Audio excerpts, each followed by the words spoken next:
Have you ever had a dream so vivid you knew it was real? Or avoided danger because you listened to that voice in your head? Have you simply thought of someone and out of the blue they call you? What is deja vu? What do the origin of life, the universe, meditation have to do with one another? Can our body naturally heal from disease? Have I lived other lives before, and is it possible those lives are affecting me now? What we call good and bad, negative and positive, are really a natural synchronicity initiated by our own Creator, bringing our lives into a harmonious balance. This is the rhythm of life.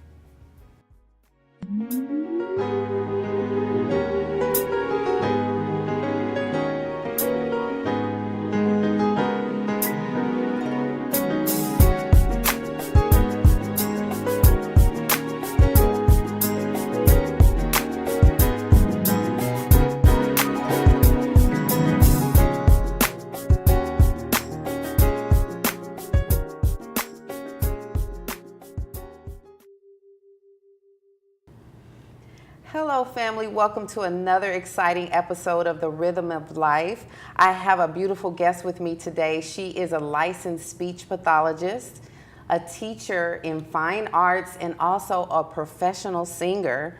But more than that, she is a longtime advocate and teacher of natural healing, particularly of the voice. And her name is JOANNA CAZDEN. Hi, JOANNA. Hi, Sophia. Thank you so much for sharing your time and your energy with me today. Thanks for inviting me. And with all of our viewers. So tell me a little bit about what a speech pathologist is first, and then what you do as far as singing and performing. Let's hear a little bit about your background. Okay. Well, most people who hear of a speech pathologist usually think that's somebody who works in a school system with children who have trouble talking, and many of my colleagues do that work. Okay. Others of us work in medical settings, for instance, with stroke patients, or others, or head injury, or others who have trouble with speech and language, or swallowing issues relating to the throat. Okay.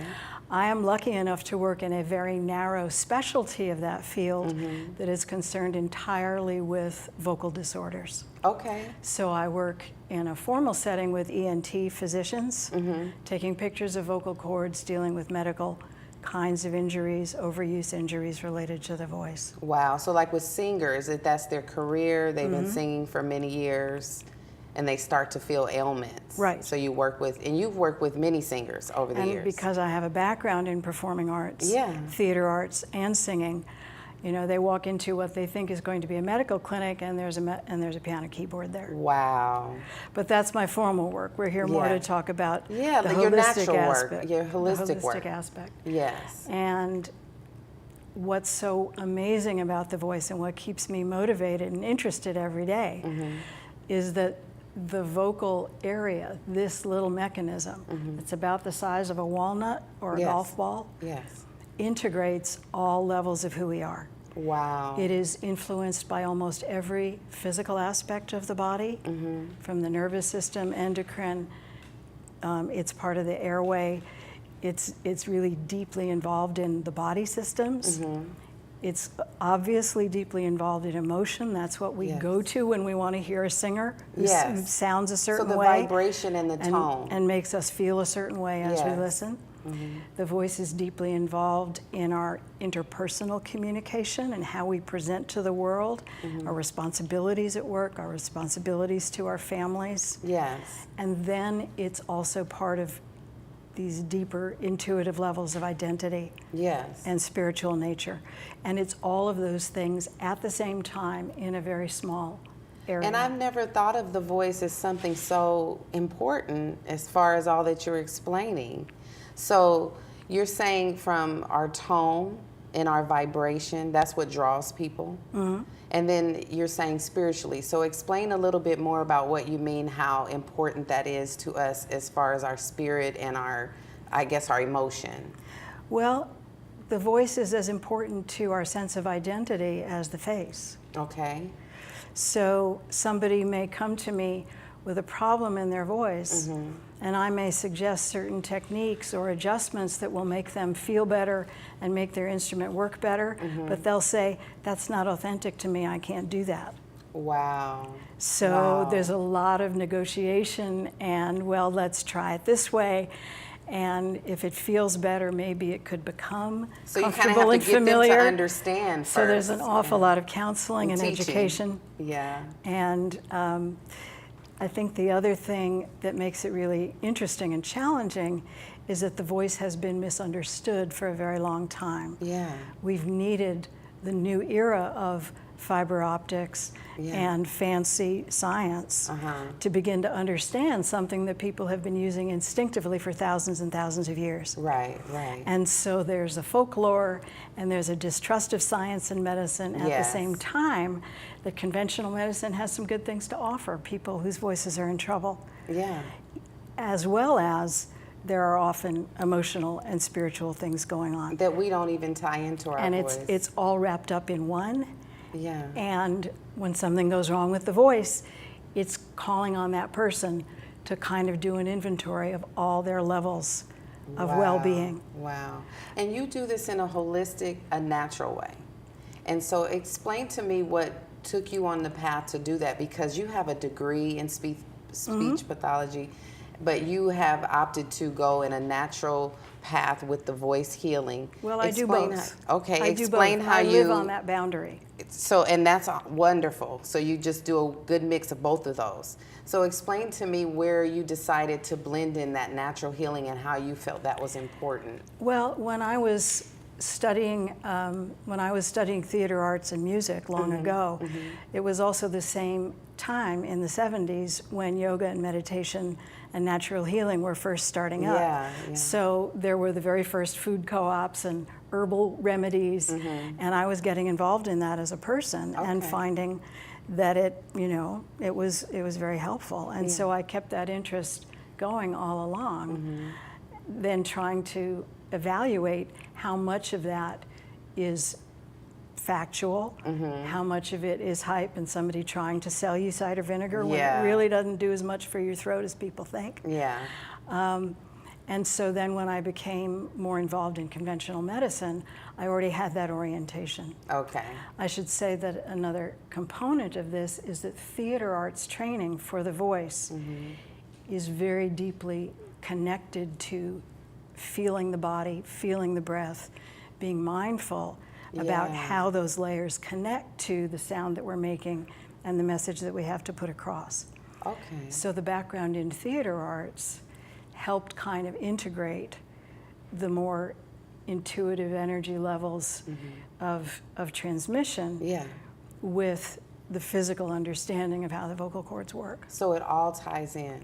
And you said something interesting. The apple cider vinegar doesn't work so much as people believe. What about tea? Tea works very indirectly. Okay. One of the most important things and tricky things to understand is that the vocal cords are part of your airway. Okay, we're gonna answer some more about that, because tea is a natural herb to someone. Vinegar, I didn't know that. When we come back, we're gonna talk a little bit more about what's myth and what's fact with JOANNA CAZDEN. Thank you.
Do you need to refresh your vocal technique? Do you sense some kind of problem with your voice, but you're not sure if it's physical, mental, or both? Do you have a history of vocal strain or other throat trauma and need a safe, reliable program for recovery? Today's episode is sponsored by JOANNA CAZDEN, a licensed medical speech pathologist, an author, professional singer and performing arts teacher, and a longtime advocate of holistic healing. She has specialized in treating artists and speakers with voice problems for over a decade.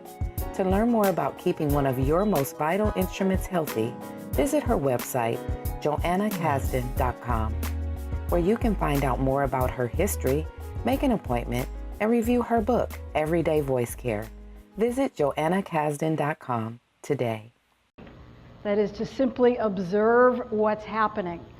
Sometimes that attitude by itself, love and curiosity, sometimes that triggers a change. But at least it gives us information without that extra overlay. We're in a culture that denigrates the body and tries to control and manage and criticize the body. And my orientation is the exact opposite of that, which is of integrating and accepting the body and the mind together. And breath is often, but not always, a good tool for doing that. Hello, family. We're back at To the Rhythm of Life with JOANNA CAZDEN, and she is a natural healer of particularly the voice and a licensed speech pathologist. And before we went to break, JOANNA, we were talking about some myths that people use to heal the voice, and you like to mix the medicine with the natural holistic healing, and you found that beneficial and works. Yep. So dispel some of the myths for us. Tea, vinegar. Tea is not bad. Okay. In most cases, but it doesn't touch your vocal cords. Okay. It goes down a different pipe because your vocal cords are the last guard gate on the way to your lungs, and your lungs don't want tea with lemon in them. Wow. So that gets swallowed a different way. Okay. It makes other parts of your throat feel good. It's hydrating. The steam that comes off the teacup might be as good for your airway as the tea that you're drinking. Okay. So it's indirectly helpful, but whether it's green tea, black tea, got lemon in it, got honey in it, I don't particularly care, as long as you're drinking and staying hydrated with something that you enjoy. Okay, so it's not necessarily just that, though. Sometimes as a singer, a professional singer, what would you do to help rehabilitate someone that's losing their voice, or you have found trouble with their vocal cords? What kind of steps do you take them through? Because you're saying it's also an emotional and spiritual thing. Yes. And they may not realize that. But there can also be medical things that are wrong that need a medical exam. Okay. And many artists are reluctant to go that route. And they want to fix it on the emotional or spiritual level. I see. And I'll say, well, certainly we can do some of that, as well as some very detailed muscle reconditioning. Relax here, strengthen here, work on your breath technique, and so on, which is a mixture of speech pathology techniques and artistic techniques that would be kind of like sports medicine for the voice. Yeah. But I may have to convince them first to go to the doctor so that I know in more detail what's going wrong. Somebody can sound husky for 10 different reasons. Right. And unless I know which one, I don't know how to tailor which recipe and combination of techniques are going to be most helpful to them. So you would encourage them to get the diagnosis, and then you're better able to kind of zero in and help with that healing. Exactly. So tell me a little bit about your techniques, or maybe one that you've used in the past with a client that has helped them. They're a professional singer or something like that, and they've come to you with some sort of trouble. Tell me a little bit about a story where that's happened. Well, one of the newer things in our field is doing direct massage to the neck and throat area. Okay. And this can be sometimes very vigorous, it can be very gentle, but it can really be helpful to massage and relieve muscle tensions around the voice. It also helps me understand if there's pain in a particular area. That shows me something about an imbalance on the inside. So that's something that's coming into our field recently. Okay. But I will use everything from, as I say, very, very detailed vocal exercises to whole body yoga positioning with different kinds of breathing techniques. A lot, as I say, a lot of counseling and education and strategizing. How are you going to get through your work day? It's a process. So there's enough voice left over to talk to your kids at the end. Yeah. That was a very specific request by one of my clients who had a vocal injury. And we got him there, you know. Wonderful.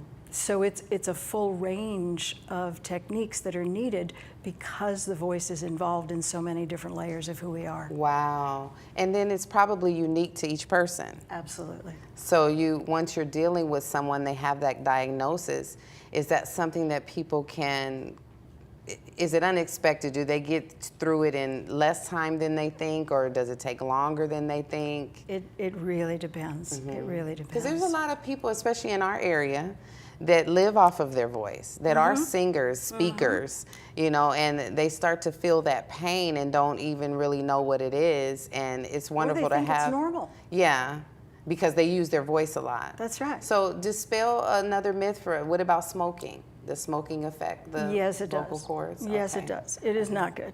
Okay. It is not good.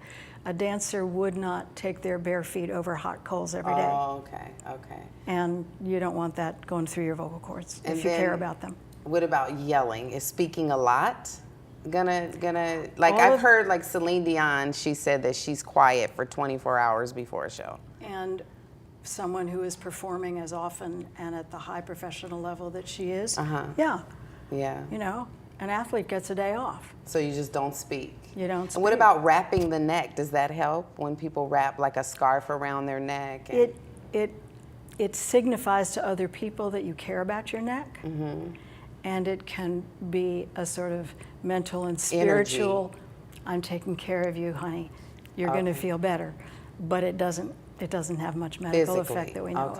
No. Okay. So in that, you did author a book, and we're going to talk a little bit more about that book, because what is the title of the book? It's called Everyday Voice Care. Everyday Voice Care. And it's about preventing problems so that I don't have to see you and fix them. Yeah. Oh, wonderful. So you wrote them down. That's and we're right. going to talk a little bit more about that. We're going to take a short break and be right back. Thanks.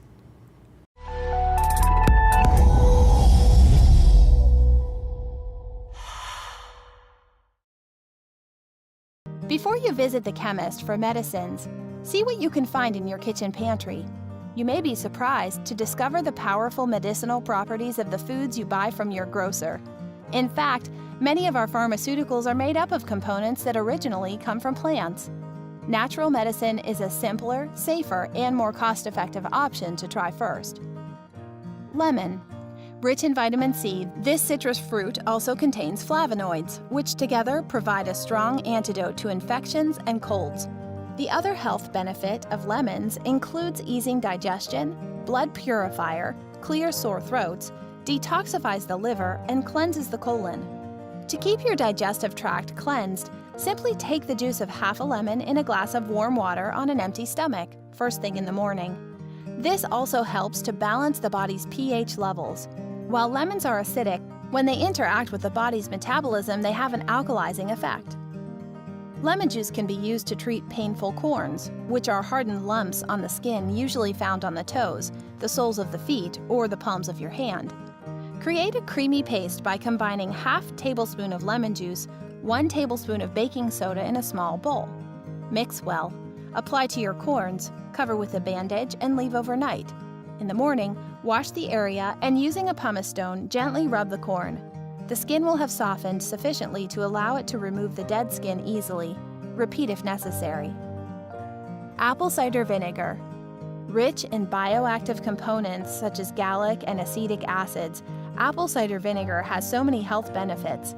For example, ACV has anti-glycemic properties, which help to lower blood sugar levels naturally by blocking the digestion of starch.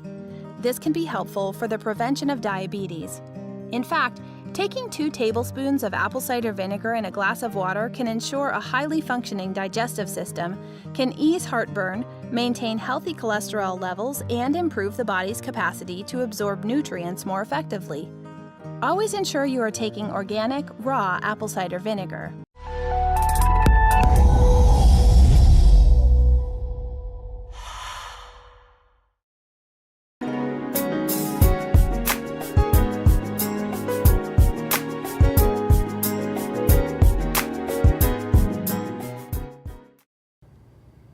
Welcome back, family. We have been having a wonderful discussion here on The Rhythm of Life with JOANNA CAZDEN, and she has also authored a book called Everyday Voice Care, and we're going to talk a little bit more about that. Looks like a wonderful book. I'm looking forward to reading it. Thank you. Thanks. Share with me everyday voice care. Is this something for everyone or just the professional? Well, I guess we're all professional voice users. Well, the subtitle refers to anybody who talks or sings. Yeah, okay. So it's pretty much everybody. It was specifically designed for performing arts students and their teachers.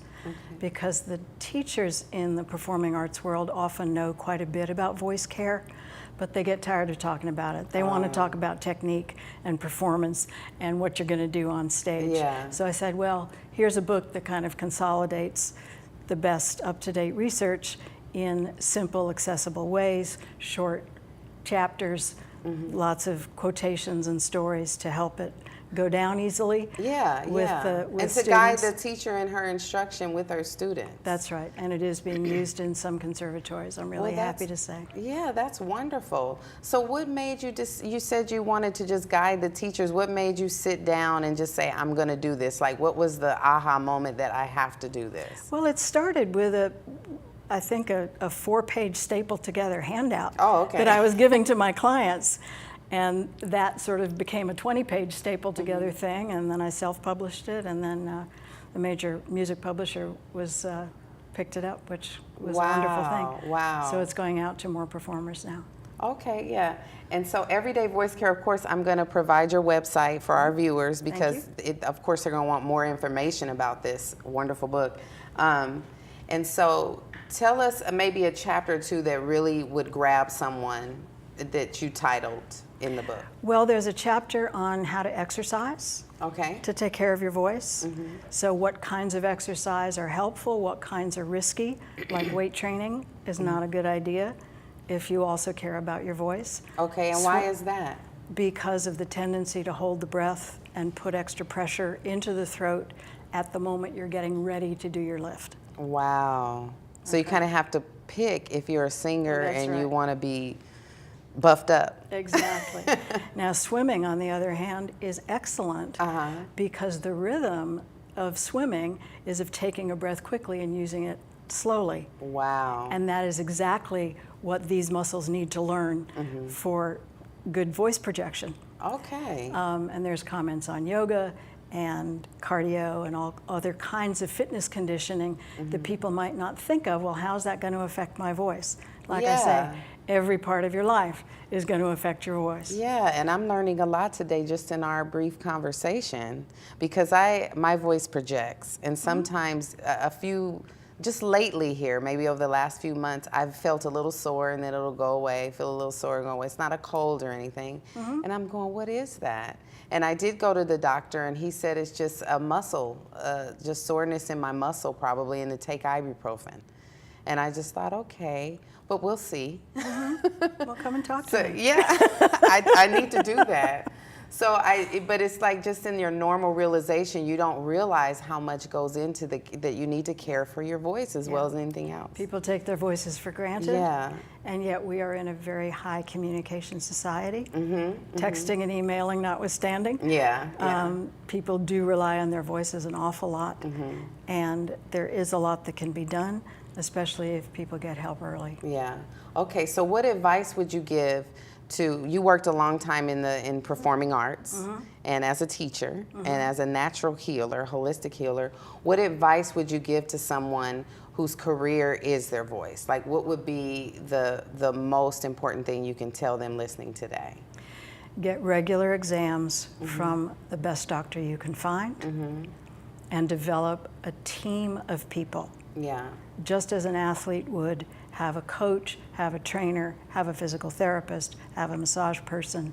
Take your instrument seriously and take good care of it all the way along. And it'll take care of you. And it'll take care of you. Yeah. Other people around you will not understand how much care the voice takes. Do it anyway. Yeah. Be willing to be considered a diva in that sense that you're taking extra special good care of your voice. Wow. And then some of your success stories. Share with me someone you've helped professionally that has benefited from this work, from this healing? Well, some of the most fun work is with the older performers. Because the voice changes as we age. Okay. And they may have learned wonderful technique when they were young that was all about how to relax their throat. And after a certain point in life, more relaxation is going to make things worse.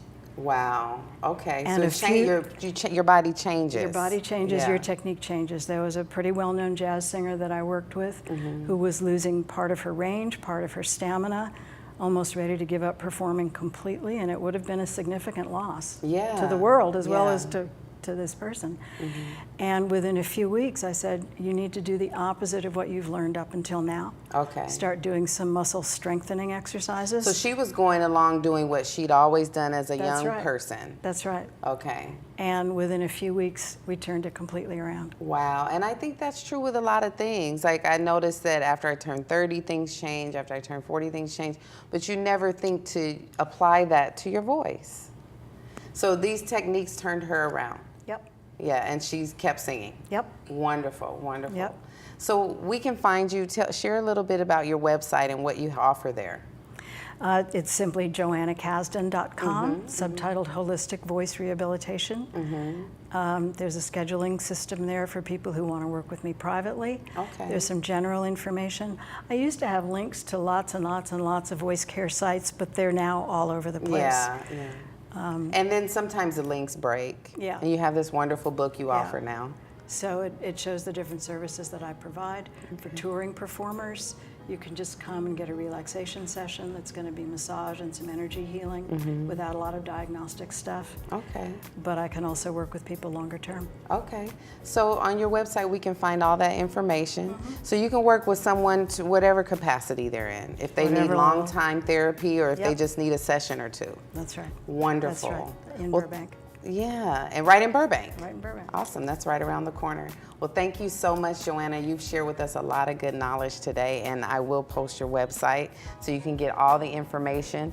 Again, the book is Everyday Voice Care, and something that looks like anybody who uses their voice as a career should pick up.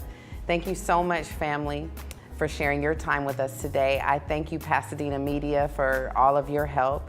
I leave you all in the grace and in the peace of the one infinite creator. Thank you.